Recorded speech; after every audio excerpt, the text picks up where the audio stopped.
Good morning to all. I am Sumithra, working as an associate professor in R&D Engineering College, and in this semester I am handling principles of management for third year students. Now, in this video, I am going to explain about an important aspect in controlling, which plays a vital role, is nothing but budgetary control techniques. So, among the five different functions of a management, controlling plays a vital role. So, in controlling can be done with respect to different parameters. One among the parameters, nothing but the budget. So, budgeting control technique play a vital role in controlling phenomenon of any management of even any organization. So now in this video, I'm going to explain about the budgetary control technique in detail. So first of all, a budget is a one or it is a financial or the quantitative statement which is prepared for a definite period of time, and at the same time it should state the policies to be pursued during that period and for the purpose of attaining a given objective, and it also provides the standards for comparison with the results which are actually obtained. So now coming to the budgetary control techniques, according to a different person, they are defining these control techniques in different manner. So we have one such person called George or Terry. According to him, a budget is an estimate of future needs which has to be arranged in an orderly basis, which covers some or all the activities of an enterprise for a definite period of time. So other persons like Professor Lauders defines the budgetary control technique is a manner in which the essence of a budget is a defined plan of operations for some specified future period, followed by a system of records which will serve as a check upon the plan. So now this budgetary control techniques is of different types, and it is a process of preparing the budgets, whereas the budgetary control is a can be considered as even a device or a technique of managerial control through the thoughts. And also, according to Batty, he defined the budgetary control as a system which uses the budget as a means of planning and controlling all the aspects of producing, uh, which may be including the selling of the commodities or even the services. So, thus, budgetary control is a planning in advance of the various aspects of business that has to be controlled. So, next comes the characteristic. What are the characteristics which has to be possessed by the budgetary control? So first, it requires the planning, that is planning of all the activities incorporated in each and every department. And we all know that an organization may consist of numerous number of departments, and each and every person is assigned to take an in charge in that department. So, a planning of the activities of each and every department is the main characteristic of a budgetary control. And after planning, there should exist a proper coordination. So, proper coordination among the various departmental plan should be the second one. And then recording of the actual performance and then comparison between the budget standards and the actual performance, and then determination of the deviations, if any, and finding out the reason for getting such deviations and taking some necessary follow action to rectify the mistakes. And these are all the characteristics which are required to be possessed by any controlling techniques. Next comes why this is essential. For organization, for being an effective, the concern should be effectively organized, and at the same time, the responsibility of each departmental managers must be clearly defined, and the line of authority is also sharply drawn. And then it also provides a proper way of quick reporting. That is, the subordinates must be in a position to send the reports, and the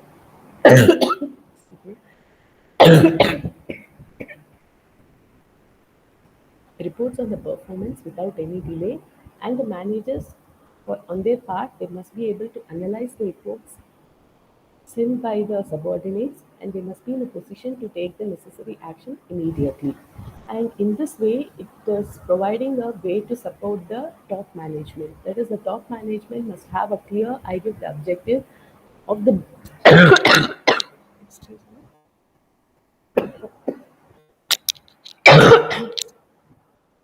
uh, they must have a clear idea about the objectives of the budgetary control, and they should implement the budgetary control program seriously in order to infuse a sense of seriousness among the subordinates.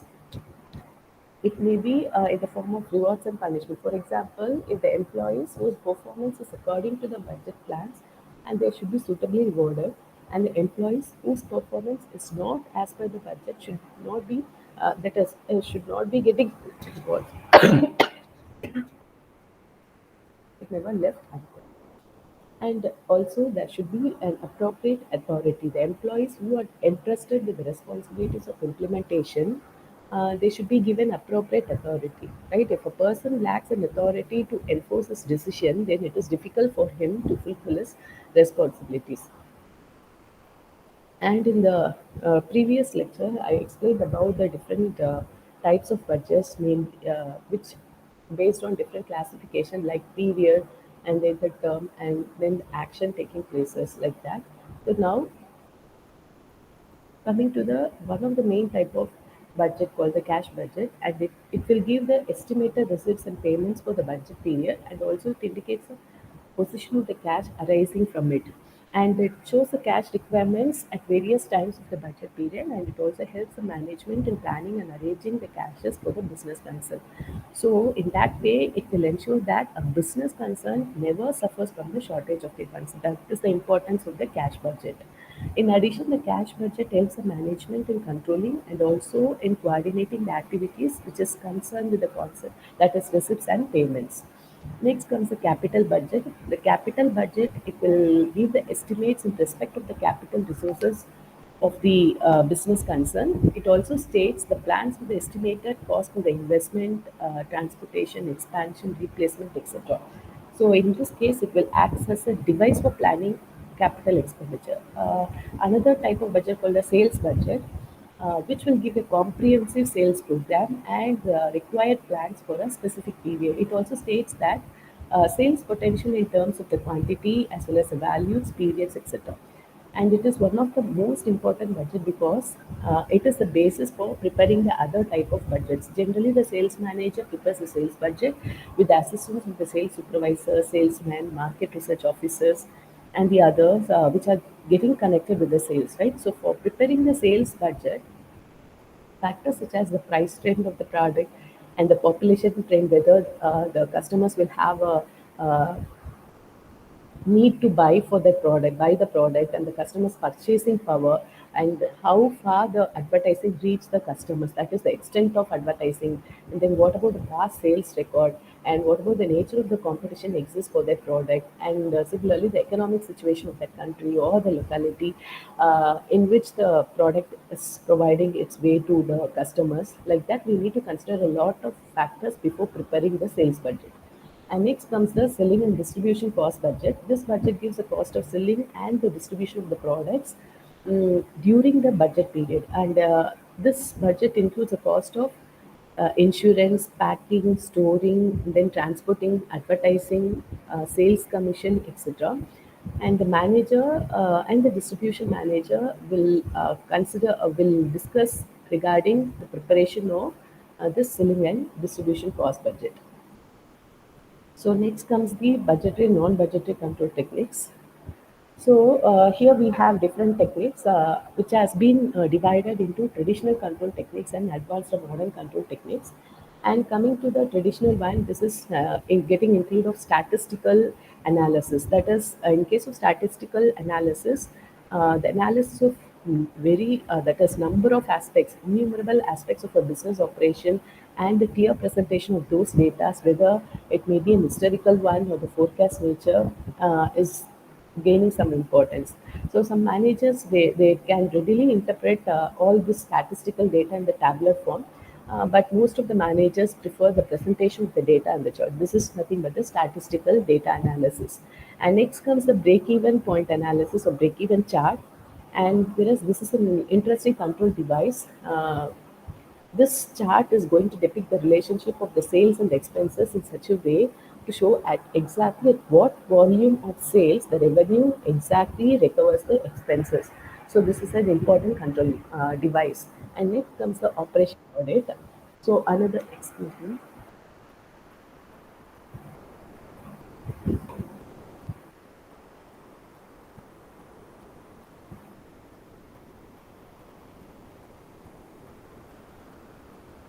So next comes the operational audit.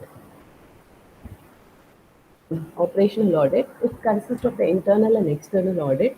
Here, this is an effective tool for the managerial control commonly called as operational audit. It may be a regular one or an independent appraisal by either the staffs of the internal auditor or like accounts, finance, and then marketing like that, or it may be either arranged from outside organization also. So it can be done in different types that is based on the organizational nature.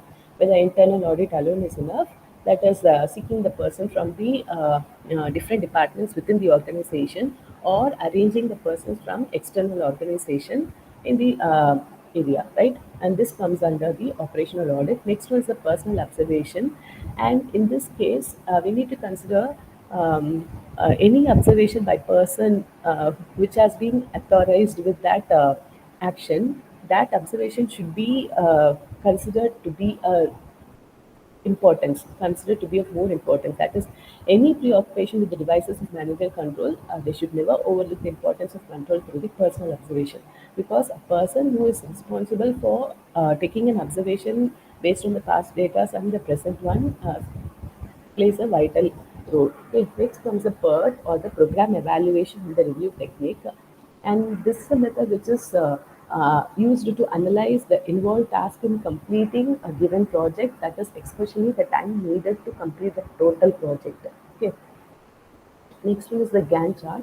So whereas the PERT is going to give the total period of time which is required for completing the task, whereas this Gantt chart will indicate that when the product should supposed to get started and when it is supposed to get completed. Like the starting and the finishing date of the project will be mentioned in case of this Gantt chart. It is a type of bar chart, okay, which is going to give a complete picture of the project schedule, like starting date of the project and the finishing date of the project. That is the main difference between the Gantt chart and the PERT. Next comes the other techniques like productivity, cost control, etc. So here comes the productivity, and productivity is nothing but it defines the ratio between the output from the production process to the input, and the productivity may be considered as a measure of the technical of engineering efficiency of a product, as such as quantitative measures of input and the resources. Sometimes outputs can also be considered. Whereas the physical productivity is the ratio of the amount of product to the ratio of the amount of product which has been at the output stage to that of the resources which is required for making that product, and it will be measured in lines of code and then classes, screens, or any other unit of product. So next comes a functional one, and this is the rate of amount of functionality delivered to the resources consumed, and it usually speaks about the effort taken, right? So it may be measured in terms of cases, requirements, features, or function points. So the effort is measured in terms of the staff working hours or the days or the month. So the traditional methods of functional points or works best with the information processing system. Then comes the economic productivity, where it is the ratio of the value of the product produced to the cost of the resources used to produce it. And this helps to evaluate the economic efficiency of an organization.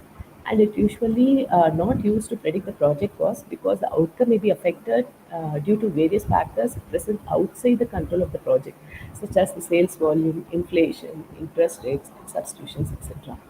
So with this, I'm ending the session by today, and in my next video, I'll be explaining about the overall view of controlling in a management. Thank you all.